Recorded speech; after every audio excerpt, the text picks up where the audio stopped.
Every year, we have rookies that shock the NBA. Last year, we had Luka Doncic making the case that he should have been the #1 pick after getting 21 points, 7 assists, and 9 rebounds a game. The year before, we had Donovan Mitchell, a mid-first round pick, lead his team to the playoffs in the absence of Gordon Hayward, getting over 20 points a game. This year, we're already seeing some more surprises, so that's what we're going to be talking about in today's video. So if you guys like my content, make sure you like and subscribe. Let's try to get 8 likes on today's video, and let's hop into it. Okay guys, we're going to start with the 12th overall pick in the recent draft to the Charlotte Hornets, PJ Washington. Washington was the 12th ranked player coming out of high school and was projected to be a first round selection in the 2018 draft, and rightfully so. He was a forward that could hold his own down low but had a skill set more comparable to a wing, being able to take players off the dribble and shoot from beyond the arc with consistency.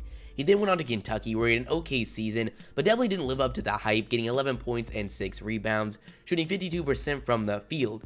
He then decided to come back for his sophomore season, where the first half of the year was pretty similar to his freshman season, but going on a tear in the second half, getting 18 points, 7 rebounds, shooting 53% from the field and 45% from 3. At this time, we saw Washington's stock really start to uptrend. He was a versatile forward that could play the 3 or the 4, was a solid shooter, good in transition, and overall had a very well-rounded offensive game. On the defensive end, he was solid on the ball and had the ability to switch on a lot of different matchups, but definitely did not impress anyone when they came to his off-ball abilities. His projected landing spot was all over the place leading up to that draft, but the Hornets ended up getting him at the end of the lottery. Washington's got off to an amazing start in his NBA career, scoring 27 points and knocking down 7 of 11 threes in his debut. Now, this isn't going to be a nightly thing out of PJ Washington. The Bulls weren't closing out well. Washington didn't hesitate and made them pay. So far in the season, he's averaging 16 points, 7 rebounds, shooting 55% from the field and 52% from 3. To this point, he's looked very solid in the post, has been able to take advantage of mismatches,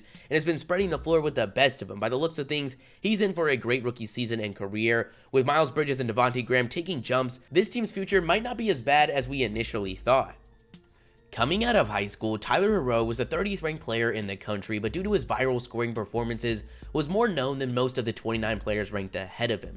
This led to a lot of hype going into his freshman season at Kentucky, where at the beginning of the year we didn't see much, but he really picked it up and finished the year averaging 14 points, shooting 46% from the field and 36% from 3. It was clear why Herro was getting draft attention, and that was his scoring ability. While his volume wasn't very high at Kentucky, his talent was undeniable.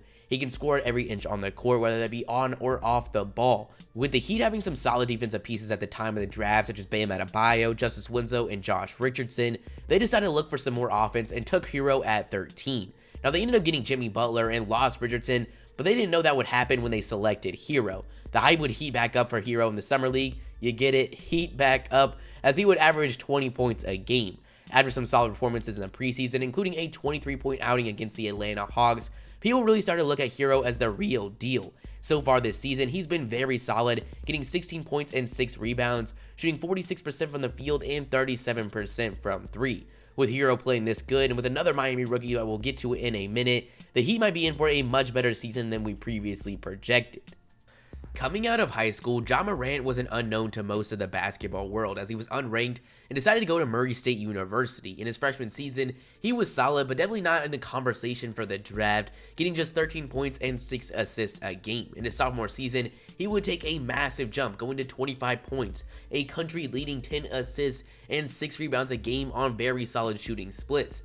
This made him the #1 guard prospect in the draft, and the Grizzlies did not hesitate at number 2 when taking him. While there was high expectations given that Morant was the #2 pick in the draft, he's still been very impressive.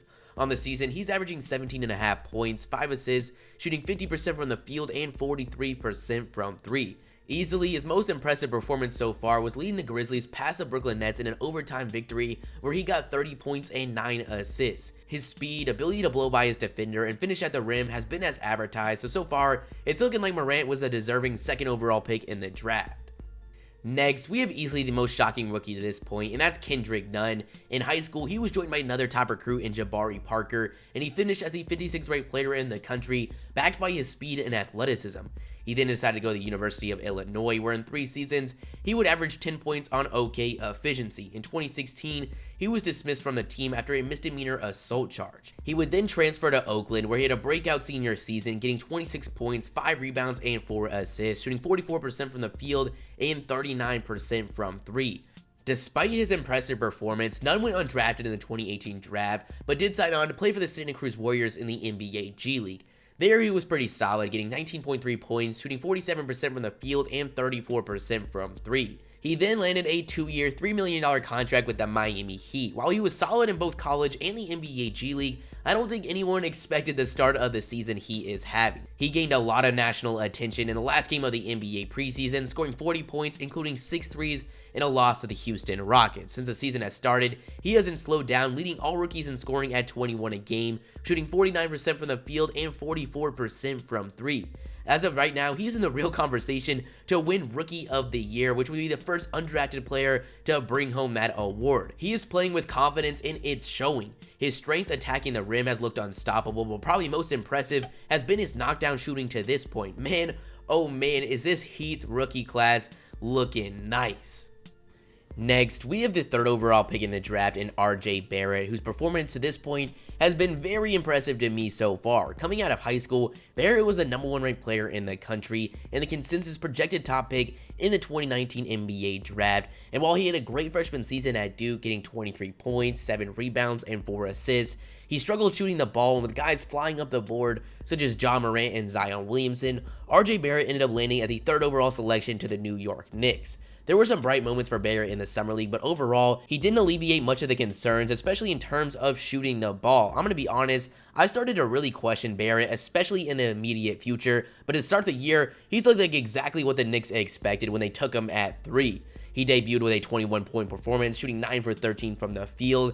On the season, he's averaging 18 points, 6 rebounds, and 3 assists, shooting 47% from the field and 42% from 3. While it's been at a low volume and at a small sample size, he's knocking down his 3-point shots. I've been most impressed by the role he's taken on as the clear leader and closer for this team. Because of what he can do as a playmaker, the Knicks are comfortable having Barrett take the ball down in the clutch. Overall, I like what I've seen out of Barrett. I think he's really in the conversation to take home Rookie of the Year. Born in Japan, Rui Hachimura took his talents to Gonzaga University, where he broke out as a prospect in his junior season, getting 20 points a game, shooting 59% from the field. While his production was great in college, I personally didn't think his size and skill set warranted a top 10 selection, and felt the Wizards getting him at number 9 was a huge mistake, most likely due to their interim GM situation. To my surprise, Hachimura has looked solid to start his NBA career. He's getting 18 points and 7 rebounds a game, shooting 50% from the field, and even knocked down 3 of his 3 3-point attempts in a 23-point performance against the Houston Rockets. If that's actually a part of Hachimura's game, he could be in for a great career with his already well-reported ability at the basket. Not only can he finish at the rim, but he's solid going at the basket, and it appears that he's really going to take advantage of this NBA spacing, and I expect a solid rookie season. Coming out of high school, Kobi White was the 23rd ranked player in the country. His handles and consistent ankle breakers made for a highly anticipated freshman season at North Carolina. In his lone season there, he would get 16 points, 4 assists, shooting 42% from the field and 35% from 3. White didn't show amazing playmaking ability at North Carolina, but his clear scoring ability made him a top prospect in the draft, and the Bulls ended up getting him at number 7. In the NBA Summer League, while he struggled with efficiency, that didn't really go talked about as the talent was very evident. The preseason helped build the hype for his rookie debut as he played very well, including a 29-point performance against the Hawks, where he shot 6 for 8 from 3. Kobe has struggled in the last couple games, but to start the year was very impressive with his 17-point performance in his debut and 25 in his second game. In these games, he showed why the Bulls drafted him. He came off the bench and gave them much needed offense, so while his shots haven't been going in at the same rate over the last 3 games, I feel he's shown enough to expect a solid season out of him in that 6-man role. Speaking of that role, I think it's perfect for Kobi White. Having him play with Levine and Markkanen in the starting lineup wouldn't give him the opportunity to do what he does best, and that's score off the dribble. I want to make this clear, these are just my thoughts right now. The season is very young. We're dealing with a sample size of like 4 to 5 games for most of these players. Every player I just mentioned could end up looking like a bust for the rest of the season, and we could have a whole new set of surprising rookies. I'm recording this after the rest of the video, but last night we did see Michael Porter Jr. go off for 15 points. Now most of that was in garbage time, but that's someone to pay attention to. We are still yet to see the #1 pick in the draft, Zion Williamson, make his NBA debut, so there's still a lot left to see from this rookie class. For the guys that have looked quote-unquote disappointing, just remember what Trae Young did last year. To start this season, there was a lot of conversation about him possibly becoming a bust, but after the All-Star break, went on an absolute tear and put himself in the conversation for Rookie of the Year. But that's the video, guys. You guys tell me your thoughts in the comments below. If you want to see me do this video, but for the rest of the league, let me know, and the shoutouts are gonna be Tommy, Ice, Lights, Kester, and Straight Up. If you guys want to shout out in the next video, all you gotta do is like the video and comment like, and I'll shout 5 of you guys out. So with all that being said, hope you guys have a great day, and peace.